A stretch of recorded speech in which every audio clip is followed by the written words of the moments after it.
Welcome to No Notes. I'm Colby. And I'm Alex. And welcome back to this week's episode. Welcome back. So did you do anything fun last night? I had a little bit of a date night, I suppose. What did you do? I went to Tartine Manufactory. Oh, it's supposed to be really good, I think. It was okay. I didn't know that they had like a sit-down restaurant. Because they're known for their pastries. Yeah, and there's a few of those little bakeries, Tartine bakeries around the city, right? But I was just looking for something new to do last night and was looking on like what was available on Open Table. And I mean, I've loved everything I've ever had from Tartine. So thought it would be cute. I don't know if like dinner's newish for them because it didn't seem like they had like their cocktail menu worked out fully. But it's just pizzas and some apps. So it's just pizzas as the main? Yeah. And it wasn't good pizza? It wasn't that great. That's sad. They gave this whole story about how it like ferments over 3 days and is like more digestible, which I don't recall ever having an issue digesting pizza. It was just a weird narrative, and the like toppings menu was really limited, but it was just nothing but cheese. It wasn't great. Oh my God. This is going to tie in very well to the next segment, but last night I also had a date night. Okay. And I went to a speakeasy. It's my first time ever going to one. So, like I know that a lot of them like require a password and stuff like that. So when we went, the password for the day was mop. And you had to like ring a doorbell and someone comes out and this guy's like, he's just kind of like laughing and giggling. Like he knows that it's like an experience for the viewer. So he's just like password. I'm like mop. And he's like, okay, what's the reservation under? There's no point in me saying the password because they knew I was coming because the reservation was made. Right. And the only way to get a password is to make a reservation. So it like defeats the purpose. Yeah. And then they like take you through like the regular bar, and then in the back so it's in the back of an existing bar. Exactly. And so you go through a door, and when you get inside of there, it's like beautifully lit, and the exterior portion to the street says private investigator, so it's actually kind of cute. You go inside there and they have like the bartender's like really knowledgeable. Like you can tell like he just like knows his stuff. Like he's talking to you about like random whiskeys.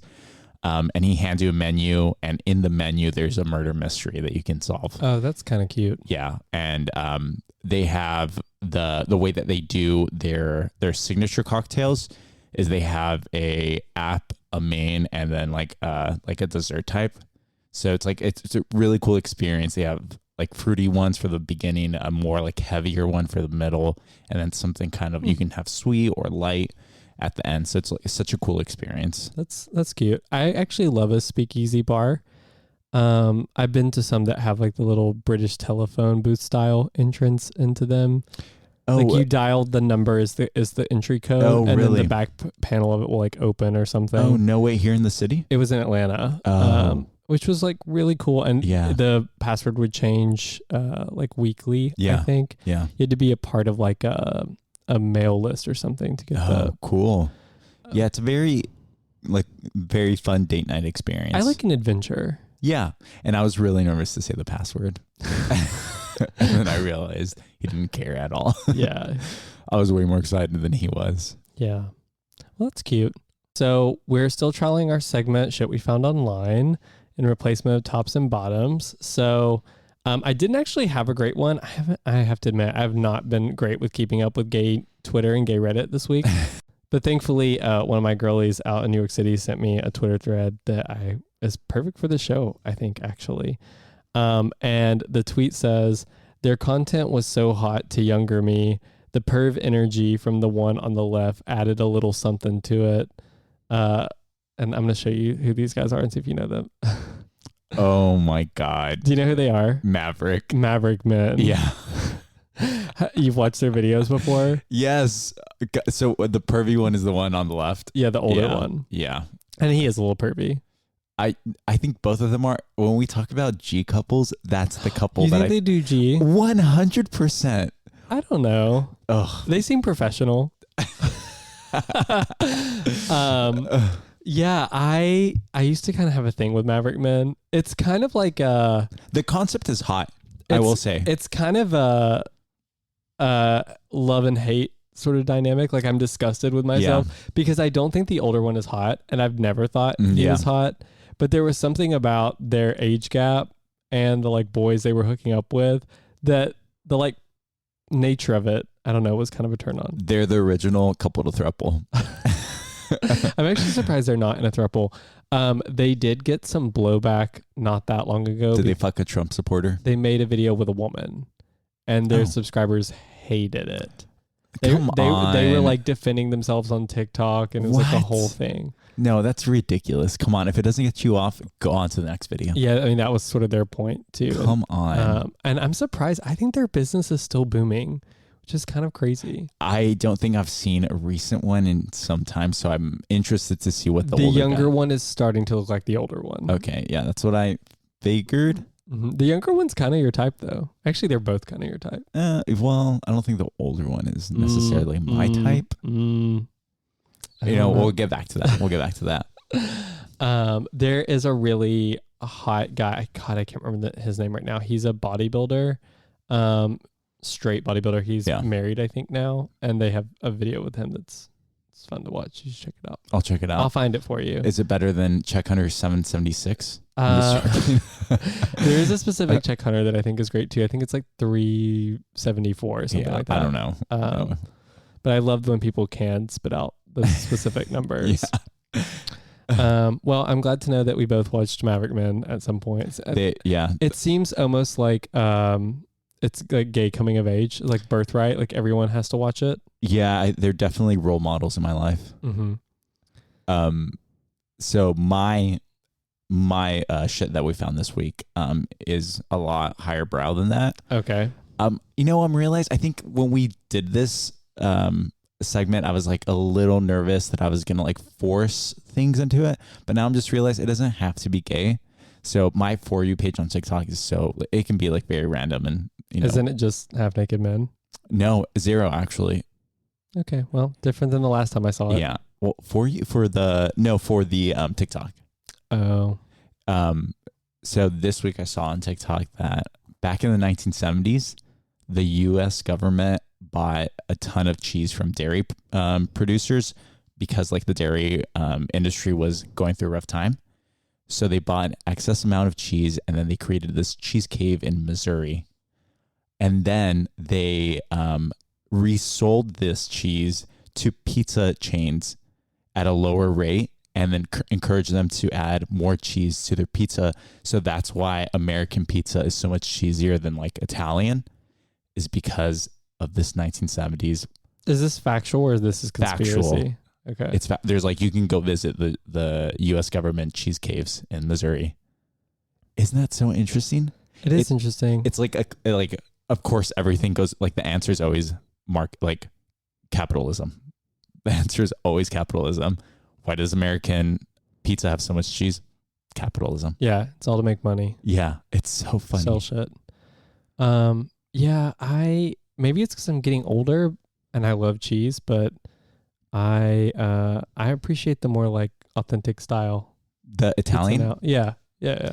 Like a Napoli style. It's not as heavy on the cheese. So I think that Italian pizza is really good, but then top tier, Domino's. I will not fight you on that, actually. I love me like the garlic crust that the garlic butter that they put on the pizza. Mm-hmm. This makes sense because you have trash taste in general. Oh my God. Coming from you, chicken tenders. But I will not fight you on this one. I kind of agree for like the delivery pizzas. Especially for the price. But what I won't touch is Papa John's. Papa John's never loved it. Not even just the pizza, but like the owner, the original owner is such a piece of shit. Yeah, huge piece of shit. Well, happy Easter. Happy Easter. Yeah, it's we're recording this on Easter. Did you have any childhood memories of Easter? Yeah, several. Easter's like a weird holiday for me. It's another one of those that's like really just commercial. But there are a lot of activities around Easter that I loved. My top one probably being the egg hunt. Did you ever do that growing up? Oh yeah, all the time. We would go to this person's house, and they would probably have like 40 kids. So there was tons of, every family would bring their own set of eggs. That they died. Yeah, Did you dye yours? Well, we would get the plastic ones. Oh, okay. We did that too. Yeah, we'd hide like little candies and stuff. Like candies, and some of them had money in it. You loved it, right? You're foraging. I mean, that's probably the yeah. You know what? I think that's how I became a forager. Forager. Yeah. Oh my God. But I would always go after the money ones. Yeah, for Some sure. of them would have like $20 bills. Yep. We did a really large one time, like out in like a park, like a national park kind of deal, and it was set up for like 30-ish of my cousins, and so there were like hundreds of those eggs. It was so much fun. I forget, where do you fall in line in like the cousins? Are you older, middle, young? I'm one of the younger ones for sure. We should bring back more frolicking. Yeah. And hunting for things, gathering things. We should set up some of those activities. That'd be fun. For me, Easter was always like such a great relief because my family practiced Lent. Oh. So the 40 days and because I'm Catholic, 40 days and nights prior to Easter, you would have to every Friday give up meat. So we'd always go to like. So meat's the default, what you give up, and then you can choose to give up other things? So you have to give up something else. Okay. So this is like every Friday you have to avoid meat. And we would always go to, oh God, what was it called? Long John Silver's on Fridays. For the fish. Because of the the fish. Mm-hmm. But you'd also have to give up something in addition to that. So like I would, give up like soda. One year I gave up masturbation. Yeah, you've mentioned that before. Which sucked, and I didn't make it. As I'll say, is that the toughest thing you've ever given up for Lent? Yeah, and I didn't make it. I think I only had like 2 weeks, but I was so horny. How old were you then? I was probably like a freshman in high school. Oh, so you're exploding. Yeah, I was exploding like oh my God. Poor me. Poor you. Poor everyone else around you. Yeah, I was probably, such a pain to deal with. Extra diva that week. Like, why are you such a bitch? Yeah. But you didn't practice Lent or anything like that? No. So my family is like Southern Baptist. Yeah. Which is its own sort of hot mess deal. But like Easter was never really a big deal for us. Again, other than being like commercial, like we would do like the egg hunts and stuff, but I would always get a big Easter basket full of gifts. Like it was as good as Christmas for me. I was going to say, did you get gifts from your parents? Oh yeah. I didn't. My neighbors who were Catholic would get a gift as well. And I was like, wait, I had no idea that this was, I'm like, my parents are cheaping out on me. Like they are messing with my gift supplies. Yeah. Yeah. They were. They kept that for me. They were. The best thing I ever got one time was whenever that PlayStation handheld came out. PSP? PSP. I got the PSP and like several of the top games, and that was that. I think that was probably like my final Easter basket because I was probably in like the 7th grade around then. But that was a really good year. Yeah, I think if I'm a parent, I'm not gonna give my child an Easter present. Like no. Christmas is enough. How do you feel about the concept of the Easter bunny? It's kind of random, right? It's kind of creepy. The costumes are creepy, but like why? Like the Easter bunny, because it's like bunnies are humping at that time. Like, and like, why isn't an egg? I know there bunny has to be is history. Associated with spring, I guess, for that. Because it gets warmer, they're more likely to reproduce. But like, where did the concept of the egg come from? I don't know. There's probably very legitimate reasons for these things that we could see online. But Easter, it's super weird for me. I hate the peeps. Have you had a peep before? I don't like marshmallows. Yeah, I don't either. So I don't like peeps. And I remember this girl, I think it must have been around 5th grade, had a birthday cake of peeps. And I gag at marshmallows. Oh, do you really? Yeah, but you know what? I still win at Chubby Bunny. What's that? What's Chubby Bunny? You don't know what Chubby Bunny is? No. We're gonna do a live one. It's you put a marshmallow in your mouth and you say Chubby Bunny, and then you go around in circles, right? And everyone keeps putting one additional marshmallow. Do you and they're- lose when you stop being able to say it? Yeah, or you start gagging. Oh, so you're going to lose pretty quickly. So no, I'm half the time I win it all, and then the other half I gag. Okay. So it's just a luck of a draw of the. What am I trying to say? I don't know. Okay. That's really weird though. I've never heard of this. Chubby Bunny. Oh my God. Last year I did a Chubby Bunny with Mafia. You know the Mafia the game? No. You don't know what Mafia the game is? No. It's like the same thing as werewolves. It's like where you put your head down and then you are either a mafia player that tries to kill other players or you're a townsperson. Okay. And then the mafia people try to one by one eliminate the. Okay, we're not gonna do this. This is way too complicated. You'll have to just show me sometime. I'll have to show you. Okay. So what we hung out earlier today. What did we do? Yeah, we went to Dolores Park, really famous, quintessential location here in San Francisco. I had actually requested what we do today. I see it happen every single year on Instagram and forget that it's like on this weekend. But I knew the weather was looking like it was gonna be nice this weekend, and I saw like a story about it on Instagram. But we went to Hunky Jesus. Yeah. So first of all, it wasn't supposed to be a nice day today. No, it wasn't supposed to be nice, but it became as of like Friday, like the weather was like shaping up. Which this part of the year is always very hit or miss. But like, how familiar are you with Hunky Jesus? So I've never done it, but like I've heard of people going every year, and my partner went last year. And so it's something that I've always wanted to do. I know that this was the 45th anniversary.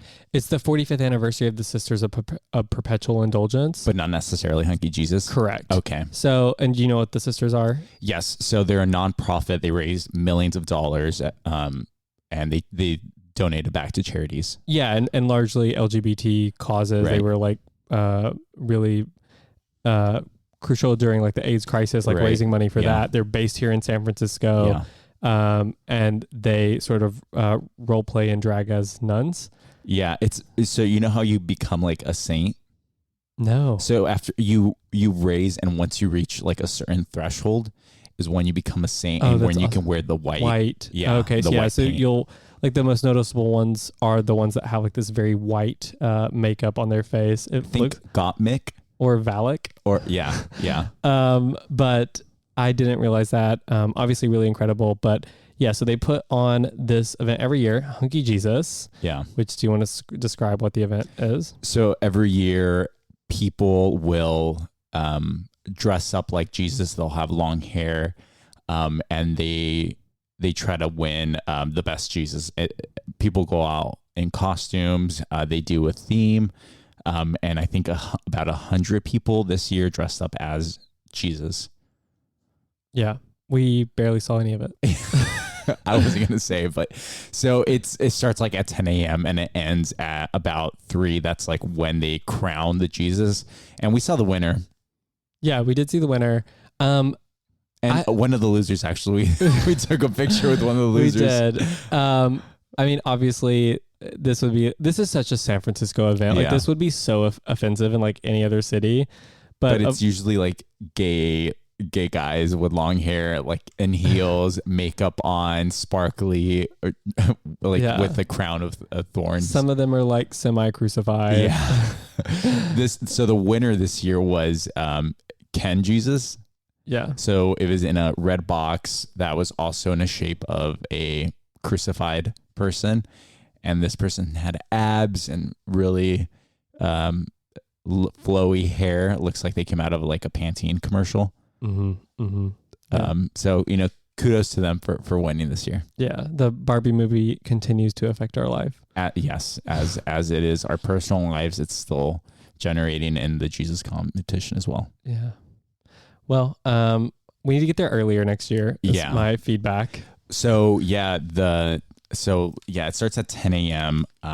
By the time we got there, when I got there was about 2 p.m. Mm-hmm. There was no grass. It's a park, but you could not see the grass because there were so many people there. Yeah. Probably tens of thousands of people? I don't know about that. maybe like 4,000 or something. Yeah. Okay. There was a lot of people. The most Yeah. I think I've seen in Dolores for any recent. Oh, you haven't been there for Pride, huh? That's how it looks like Pride. Oh, interesting. Which is, a lot. Yeah, the girls were dressed up though. Lots of guys running around in bunny ears and jock straps. Well, it's funny because, so it's sunny, right? Easter has sort of like a religious element to it, but yet there's still daddies on G in the park making out, hands right in the. Yeah, you saw someone get fondled, right? Yeah, I mean, it's so funny. I'm just like, don't you ever take a break? Like, isn't there one day you're just like, you know what? This isn't the vibe that I'm going for. And of all of them, this holy day of Easter. Yes. Seems like a good one. Yeah. I guess Jesus wasn't the only holy one. Mm-hmm.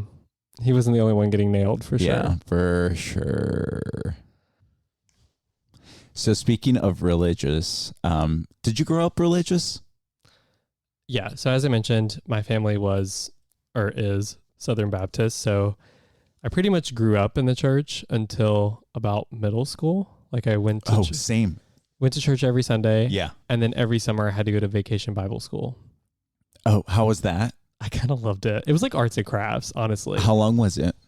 I think it was a couple of hours every like once or twice a week. I honestly can't remember now. It's been so long. The camp? It wasn't camp. Oh, okay. The bus would pick you up from your house and take you to the church, and then you would literally just hang out there all day, kind of like being babysat, and you would do arts and crafts, and of course there's heavily religious element to it, learning scripture and stuff like that as well. But yeah, I actually kind of liked that part of it. So I also was going to church every Sunday up until like around middle school, maybe like 8th grade. Mm-hmm. And I had to go to catechism as well. And that was not fun. What is catechism? It's Catholic church, like education, continuing education for children. So you just like kind of have to learn about the Bible, and it was not fun. There were arts and crafts. Is it taught by nuns? No, it's taught by religious people, but it was taught at the Catholic school, so there were nuns like around. I mean, not that Baptists aren't strict or a little intense about their religion, but I feel like Catholicism is like very serious. Yeah, I would say it's very serious. I don't think it's as extreme as probably a lot of like Southern religions. Not extreme, but it's just more like disciplined. Where like it feels stuffy, if that makes sense. Like it just feels more corporate. Yeah. Yeah, that's what I mean. It's not more strict. It's definitely more serious. I mean, it's ancient. Yeah. So so you went to church. Yeah. How long was your mass? If they called it, did they call it mass? It's not mass, okay. But I would say it was like an hour and a half, maybe 2 hours. Oh, that sucks. No, mine an hour, and so they would break it down. So they have a first donation. They have these like baskets that they would pass around that you'd put money in. So I knew that we're about 20-ish minutes into the mass. And then at about 35 minutes is when they start doing communion. Yeah. Did you ever have to do communion at your church? That's not I think that's only within Catholicism, right? I think the other religions do too, but the wine, shit. How disappointed were you when you found out the body of Christ was just a sherry cracker? Wine. And it also doesn't taste that good. The cracker? The cracker. Our cracker, it's very specific. Is it like a saltine or is it saltless? It's saltless. It's like it's almost like tasting crunchy skin. Oh, okay. I was going to ask if that's when you developed your first love of charcuterie boards. Oh, you know what? I want to add the communion bread to the board. Let's see how like it might maybe it would well balance with something that's like a blue saltier cheese. Yeah. Yeah, like a blue cheese. Oh my God. Next wine night, we're adding the what is it? It's consecrated bread to the board. Yeah. I think you could probably get it on Amazon. Especially now, like after Easter, that's probably when the sales are on. But during communion, there was like a very specific way that we had to eat the body of Christ. Mm-hmm. So you get your non-dominant hand, which for me was the left. you cup it like you're holding water, and then you put your dominant hand underneath it. They say something, I always forget what it is, but the answer is amen. And then they put the communion bread, and then you use your dominant hand. You say amen, and you can do the cross, and then you eat it. Like a Hail Mary, and then... Yeah. Well, you just do like... Yeah. Yeah. And then you can do either the body of Christ, and then some people do just the drinking, or some people do both. And then the drinking portion is you'd have to sip from the same cup as other people. Yeah. This was pre-pandemic. Yeah, obviously. I think a lot of them have it. changed it now. But can you imagine drinking from this like same cup, and all they would do is they would grab a cotton cloth and wipe it and then give the next person. Like, man, like no wonder people freaking get sick. Yeah, that's disgusting. Wouldn't be for me. How young do they have you taking communion? So you can't start taking communion until you do your I guess what I'm getting at is the second grade would be the earliest. Is the wine not alcoholic? The wine is alcoholic in second grade. So how can they serve that?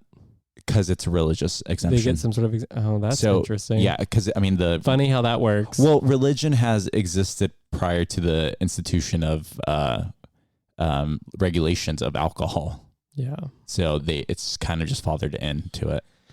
And I know we've talked about that you don't really practice Catholicism now, but are you religious now? I go to church every Sunday. I get my house is not church. No, I don't practice it at all. I mean, it's boring. Are you religious? I don't know if we've talked about if you believe in God or not. No, I don't believe in a God. I don't believe like in heaven or hell.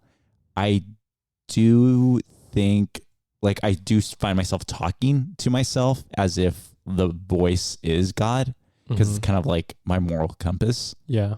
But I don't like, I think when we die, it's just blackness, unfortunately. Yeah. I'm similar. It's been an issue I've struggled with for a really long time, like probably up until high school. And then I was pretty clear cut at like where I've stood on this issue. But yeah, definitely I guess I'm agnostic in the fact that like I think it's silly to sort of say whether there is or is not a God, because we don't really have concrete evidence in either, like who knows. But I am pretty avidly anti-Christianity. Yeah.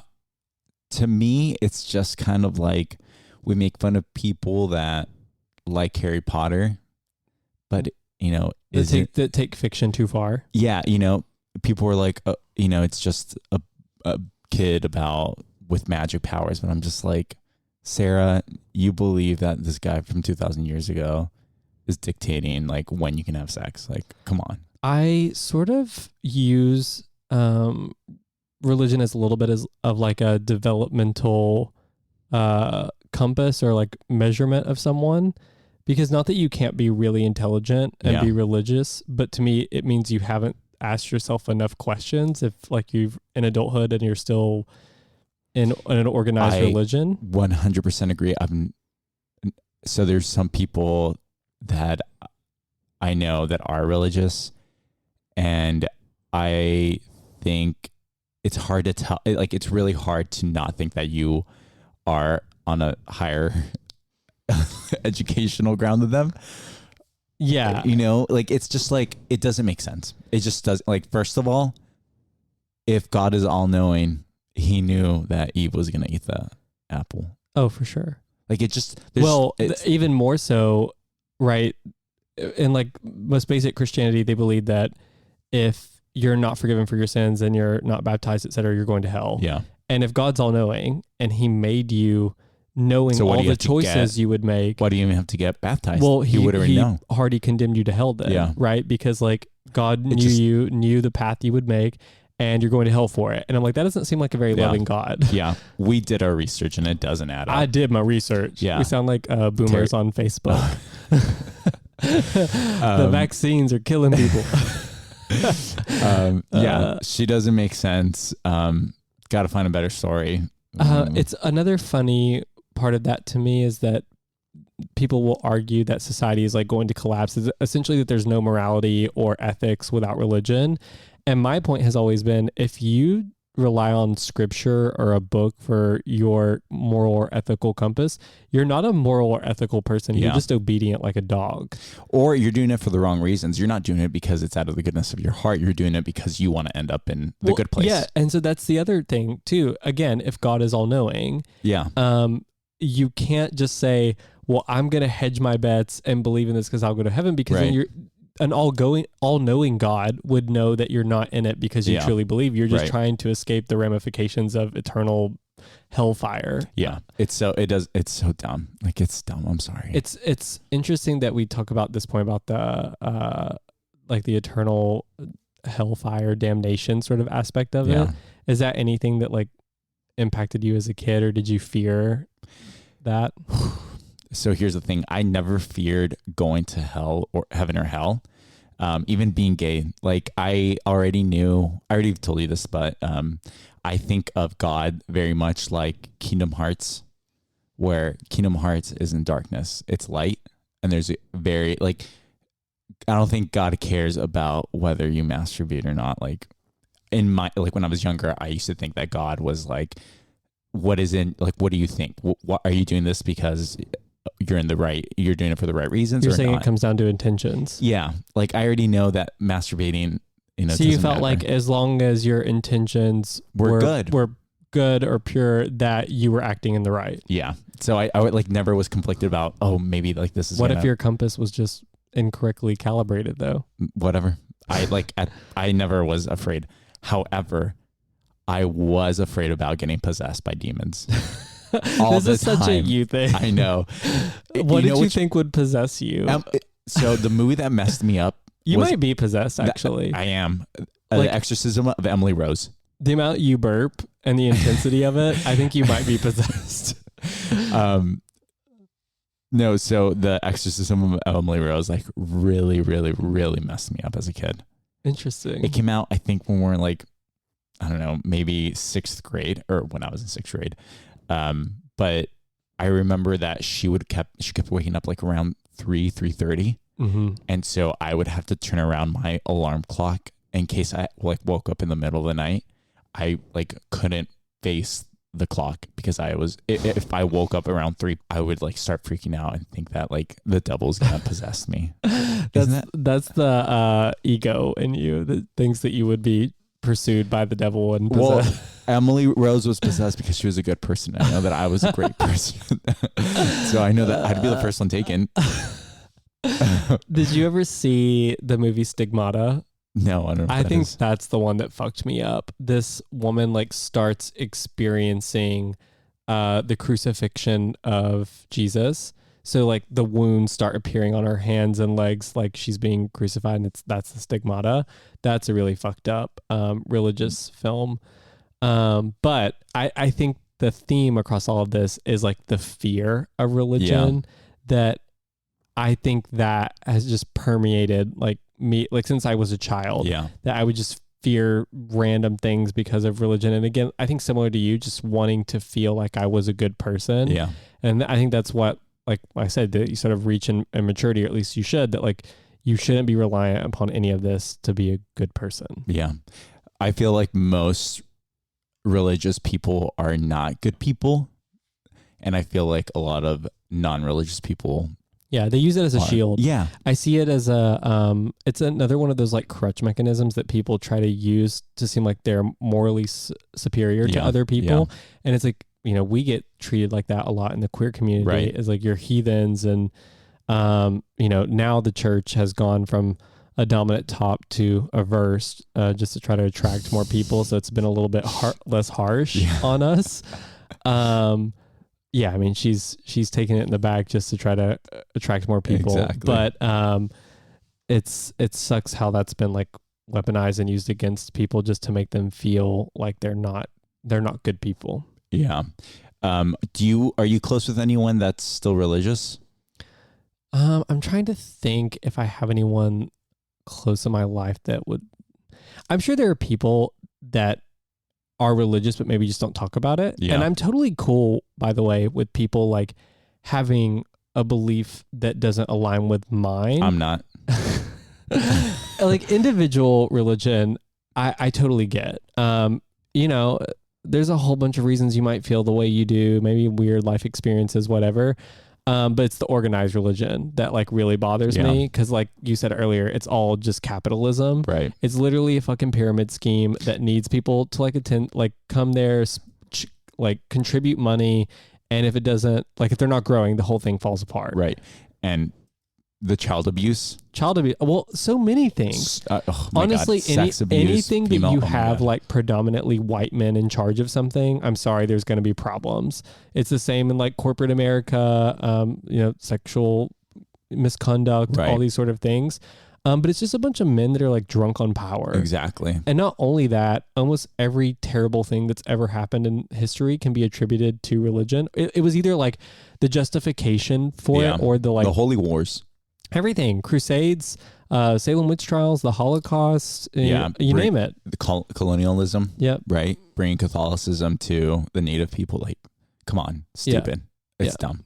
So, do you believe that there's heaven or hell? No. Are you asking me if I believe that the choices you make in your life somehow determine whether you're rewarded for eternity or suffer consequences for eternity? No. What do you think happens when you die? So I'm torn. I think the natural ego in me wants to believe that there is more, that there is some sort of reason for how complicated, like the amount of things that had to happen for humanity to exist. Yeah. And for us to have reached the level of like higher thinking that we have, and that we spend this life to develop relationships and memories and all these things, like that part of me wants to believe that there is some reason for that. And also just like a basic level of energy not being created or destroyed. Like I think maybe there is some sort of recycling of that. But I think what you're really asking is like, does the soul go on and do we like experience anything? And I don't know. I don't have any reason to believe that. Yeah. Do you? So I think when we die, we have to start Russian sorority style to get into different houses, but it'd Hufflepuff? It would more than just 4. It would be dozens, and you just have to find your house, your forever home. What if we end up in different houses? I know. I end up in the hot one, and you end up in that house bunny.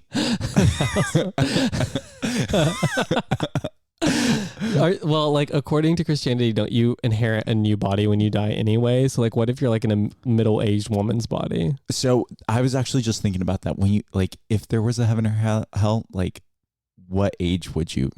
Yeah. Are we all just old people? And can you work out? Like, if say I want to go back to 30, but I want to be bigger, can I work out and get there?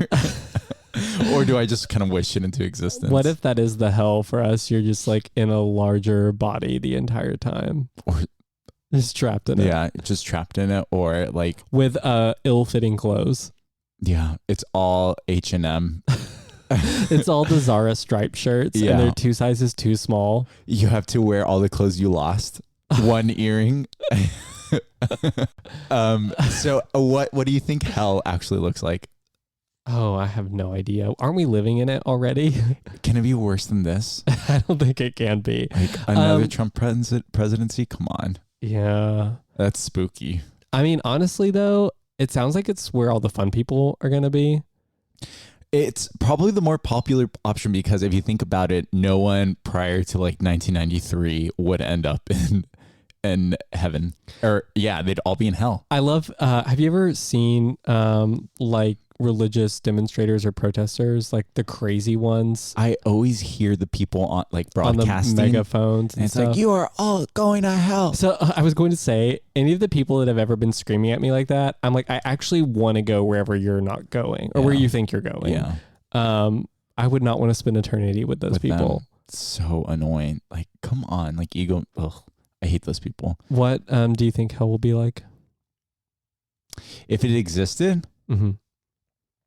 Honestly, another Trump presidency. Well, God, it would maybe suck. soon. Yeah. Have you ever dated anyone with religious trauma? I dated someone that didn't have necessarily trauma, but connected the idea of like goodness and like family with the idea of church. Yeah. And so there was a period in my adulthood past, in my 20s where I was going to church on Sunday for a couple of months. I don't think I told you that. Mm-mm. I mean, it wasn't that much fun, more fun. This is the one I met? Yes. You were going to church? I was going to church for him. He wanted to go? Yeah, he wanted to go. And I was like, okay, like we always do what I want to do. So is he religious? Yeah. Oh, I guess I Yeah. didn't ask the question back to you. Like, do you have people in your life then that are religious? Yeah, they have been. I mean, he's not in your life any longer. Yeah, but you my know what I mean. ex was religious, and we went to church for That a few doesn't months. surprise me. No, and also his family is like they work with the church, like they volunteer for stuff, and so he had really great parents, and he associates that with church. He's the So he kind of wants to person I replicate was that. talking about earlier, though, that like if they sat and thought about it, they probably wouldn't be, but they like everyone around them is, and they just like are like, okay, I'm religious because it's sort of the norm. Like that's how it Yeah. is where I grew up. Like Maybe it's just like the family, Exactly. It's like the closeness of it. Yeah, and the family does it. Like where I grew up, I honestly think if a lot of those people like took a moment to just ask themselves a few questions, they probably would realize that they don't align with, a lot of the scripture and such, but they just do it because that's what everyone does. Like it's a social event more than anything. And honestly, you were sort of like ostracized in my community if you weren't going every Sunday. Like again, they sort of just assumed that your family were. Was it all Southern Baptist? Southern Baptist was definitely the predominant. Could you be Catholic in your area? Okay. Yeah, for sure. But again, it was like the gossip town square. Yeah. It wasn't really about like God. I think I might have talked about him on this podcast before. The one with the lederhosen. Yeah, the German. Yeah. The cut German guy. It was in between. He was religious, and oh my God. Like it would affect his ability to like have sex. Like he'd have to just stop in the middle of it because he would like start to feel really guilty. Wow, that sucks. Yeah, and then he would just be like, he would feel gross at himself over it. Honestly, I've had some Grindr hookups where I was like, is this what I want to be doing? So I can appreciate that. Yeah. No, she's a power bottom now, I think. So Oh yeah, I'm sure they always do it. That's usually the pipeline. It's really hardcore church and then just a hole. On your knees for Jesus, to on your knees for other things. Anything. I'm just curious, did you pray a lot? Yeah. So this is bringing back some memories that I just remembered right now. When I was a kid, I just had slight OCD tendencies. Slight? I think you still have them. So I don't have these anymore. I don't know how I grew out of it. When I would, go off to have alone time, I would lock the door, and then I would check to make sure it's still locked, and then again, and then again, and then I usually have to do it like around 15 times, and then I could do it. And I was the same way with praying. Like I would have to do a certain amount of Hail Marys because if I didn't, I would wake up at 3:30 and get possessed. What is the weirdest thing you ever prayed for? Oh man, I've prayed for the dumbest things. So I've prayed that football teams would win, that I would I would always pray that I would get like A's, which I think like, whatever, that's a good thing. It's kind of a good thing. That I would pass tests, that people would notice me. Isn't it just funny how it's all like a reward system kind of thing? Yeah. And it's always the like, if you grant me this, I'll never ask anything of you again. So one time I do remember drawing a picture and then offering it to God as like, give me this, I'll give you that. What did you draw? I was really into Digimon. Oh, I love Digimon. I love Digimon. Greatest story in that. The second Better season story? was the best, but No. when they got the card reader. Season 4 Oh, was the best. actually, maybe season 2 is not the one I'm thinking of. Which is the one where they got like they were able to swipe the cards 3. through the reader? Season That's 3. the one I love the most. So after season 3, they left like Fox Saturday night.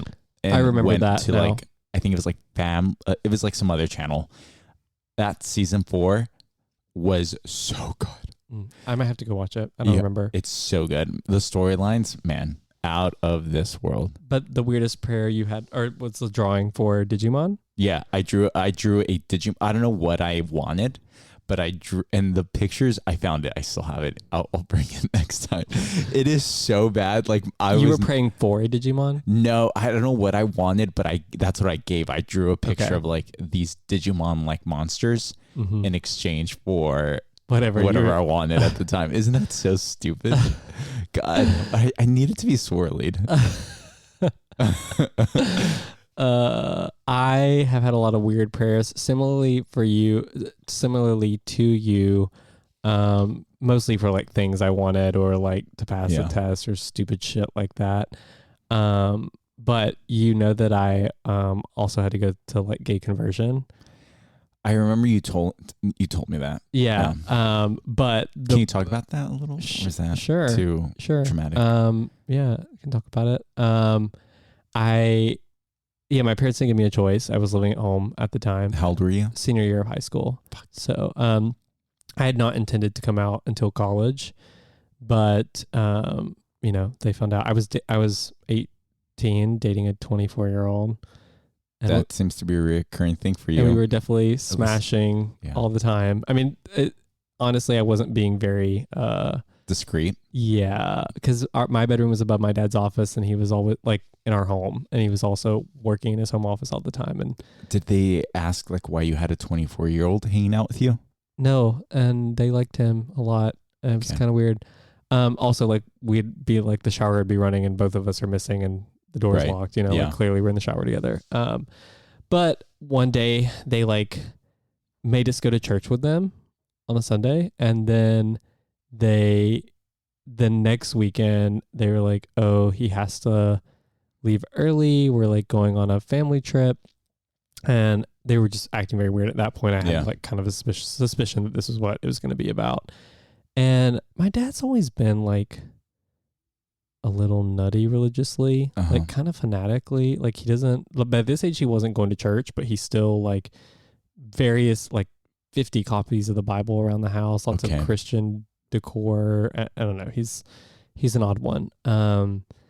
But we take this trip up into like the mountains, and I'm like sending several people like my location because I'm like, I don't know how this is gonna go. And they were kind of scaring me. Yeah, were they saying anything? Like they were very solemn. Okay. And like weirdly so. And my family's never eaten dinner early, and we had to eat dinner at this restaurant at 7 p.m.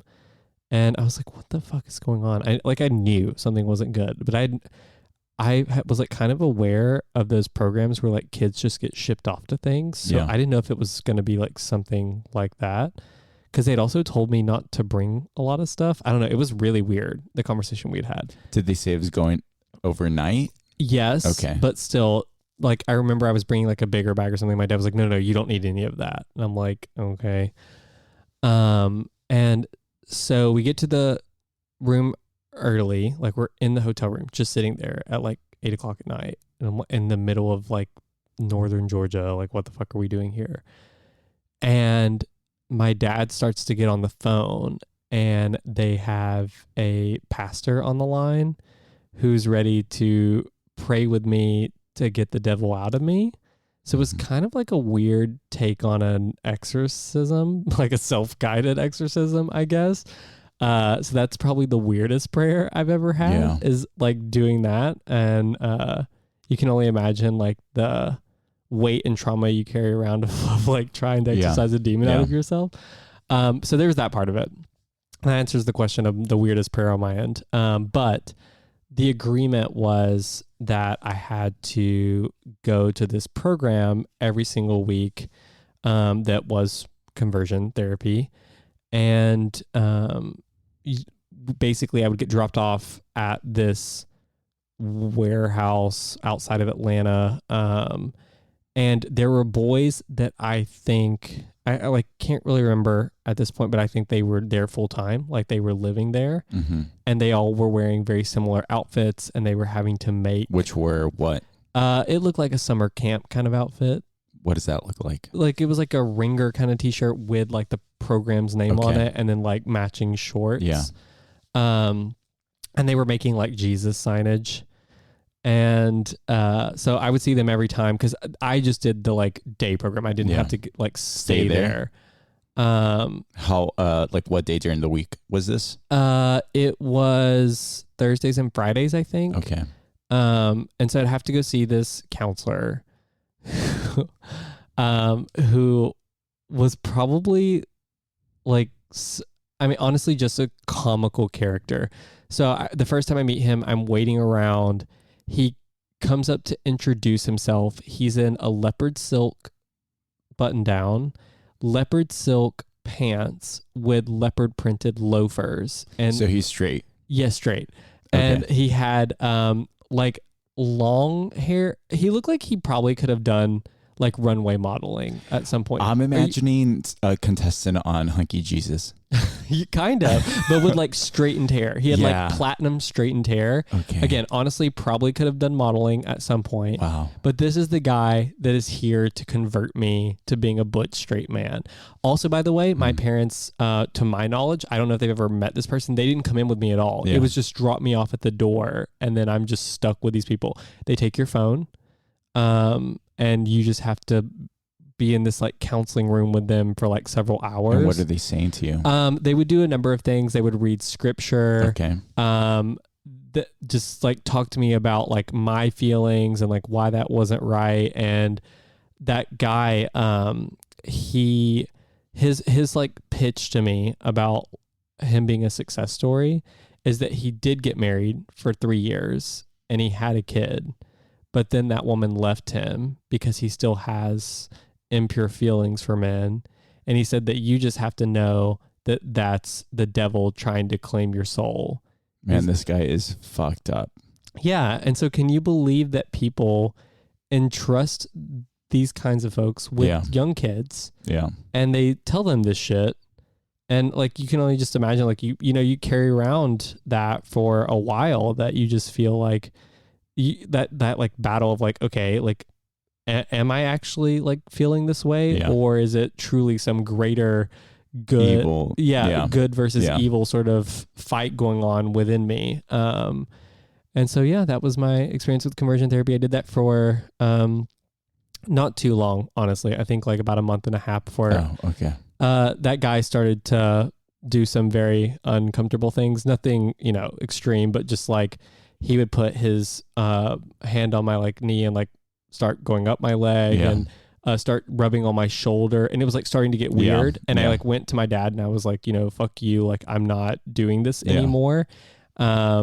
And I was like, so your options are you either stay and or you kick me out, but either way I'm not going.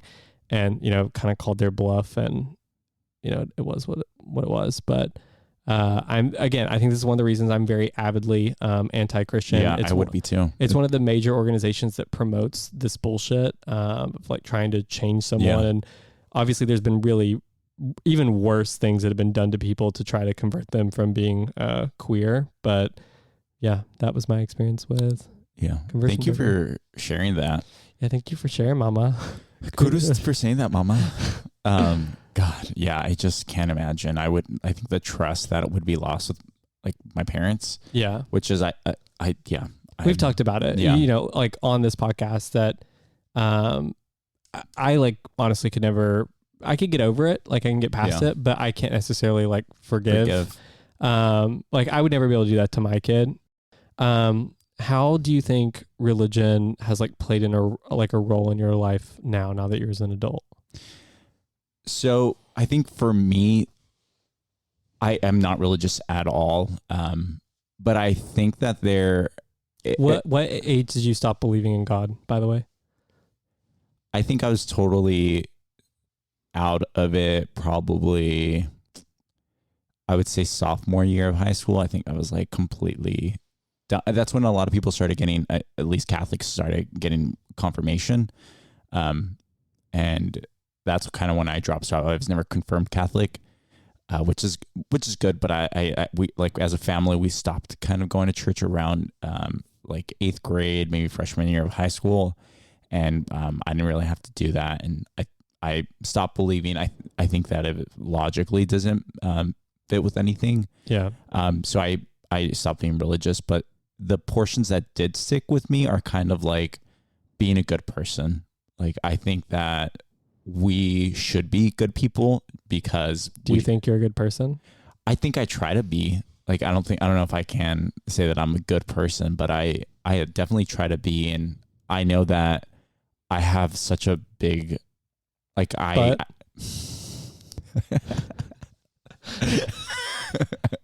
Mama kudos for saying that. No, you do. I think I know when I'm doing something bad and it really affects me. And it's not because of heaven or hell. Like, wow, you must lose a lot of sleep at night then. And I do. I'm thinking about these, but you see me, like, I can't do the wrong thing. Like, if I know something's bad, I have to do the right thing because it just doesn't sit well with me. Yeah, you definitely are very uncomfortable with lying for sure, which is good. Super uncomfortable with lying. That's why, like, people should trust me because you can tell when I'm lying. Like, I'm super obvious. I don't like lying. I like to be the good person. Like, it's just easier for me. Mm-hmm. Like, leave me out of it. I'd rather ignore it. Like, when people start talking shit about people that I like, I'm like, so can we just talk about something else? Like, I don't like being in that situation. Like, we should be good people. And I think we should strive for that, and not because there's a heaven or hell. I think we should just be good people because it's the right thing to do. Mm-hmm. What about you? Has any part of religion stuck with you? Yeah, I mean, so exclusivity. What is that? Like, you like an exclusive thing, so heaven. Yeah, I haven't believed in God for quite some time. Probably around the 5th grade is when I stopped. Oh wow! Because my dog died. Yeah, and my pastor's way of comforting me was telling me to stop crying in Sunday school. Because beasts don't inherit the kingdom of God. And I'm like, that's a really great way. Whoever's doing the marketing for Christianity is doing a real bang up job. But that's not a great thing to tell like a kid. And I think I was connecting the dots at that age. I'm like, okay, this innocent creature that like was created and has a lot of the same, matter that human does, like, somehow is less worthy of inheriting this forever peace just because they were born a creature, right, or born non-human. So that didn't really jive well with me. But so I've all to say, I haven't believed in God for a long time, but still I think just the weight of religion has still played a role in my life. I don't think I necessarily have needed it or that it's served a sort of moral compass for me. Mm-hmm. In fact, I think my moral compass is actually why I felt at such a distance from religion, because so many of the things that the Bible's like prescribing or saying that you should do, I'm just like, this does not seem right. But the thing that does sit with me, and I was actually thinking about it in preparation for this episode, is like Southern baptism. There's sections of it that are very like end of the world. Yeah. And I've realized now that it kind of plays a role in a little bit of my nihilistic nature, that I just sort of kind of feel doom and gloom a lot of the time. And it just like things are increasingly getting worse and worse. And it's just like, okay, when is this going to end? Yeah. You're waiting for the next, the rapture. I wonder what, if the rapture were to happen, that actually used to be something I feared a lot, is like what I would be doing at the moment of the rapture. Yeah. Like, can you take your Birkin bags with them or no? So a really who would get them? Traumatic event that made me think about this all the time.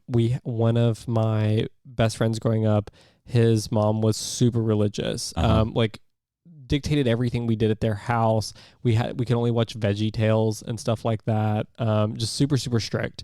But she made us watch this Left Behind movie, which is just about like people dealing with the consequences of the rapture and not having like been taken to heaven. And that fucked me up for like the longest time because I really just did not want to, be left behind. And I was like, what should I be wearing when I get raptured? Have you ever seen The Leftovers on HBO?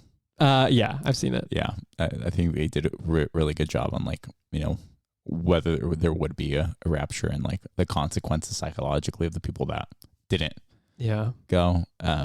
Honestly, it might be kind of nice to be here. Less populated, less busy. Yeah. Will I get a home? Will I be able to afford a home? You will during the rapture. Yeah, exactly. You won't have to wait in lines any longer. Yeah. No longer for that porta potty. Waiting for that moment. Yep. Coachella might actually be kind of fun. Yeah. I don't have to get VIP tickets because it's all going to be VIP. Mm-hmm. That's why you're there. Have you seen Life After Death? I don't think on so. Netflix. Oh, wait. These are the people that have experienced... No, it's this like clairvoyant person named Tyler or medium. I don't know if he's clairvoyant. He's kind of the Twinkie one? Yes. Okay, I've seen him. Yes. So he has a show on Netflix. It's very, I don't know if it's real or not. No, but of course it's not real. The people that he reads are definitely convinced that he is the real deal. And you can't really act that, like, it's very clear that they think that it's real. And it's very interesting to watch because he tells them these like very specific things, and they clearly believe it. You would fall for it. I think I would love to be the thing because you're not religious, but you kind of are superstitious. I am in a weird way. Yeah. Yeah. You would definitely fall for it. I mean, and you're just kind of an idiot. Yeah. So. And also my grandma, the way she parted, she was an angry old lady and she died an old woman. I would love to have a reading with him and be like, is she still mad? She probably knew you were gay. Yeah, that's probably why she was. I'd be mad too. She was so angry. He's like, the bloodline's not going to continue. I told you that when it came out. My dad jokingly, he told me, he goes, the best looking one is gay of me and my three brothers. And it's kind of traumatic. Just like her, I'll be praying for you. Anything else on this topic? Nope. I think this is our notes on religion and Easter for the week. Happy Easter. And also, before I get happy International Transgender Day of Visibility. Happy Easter and happy International Trans Day of Visibility. Talk next week. See ya.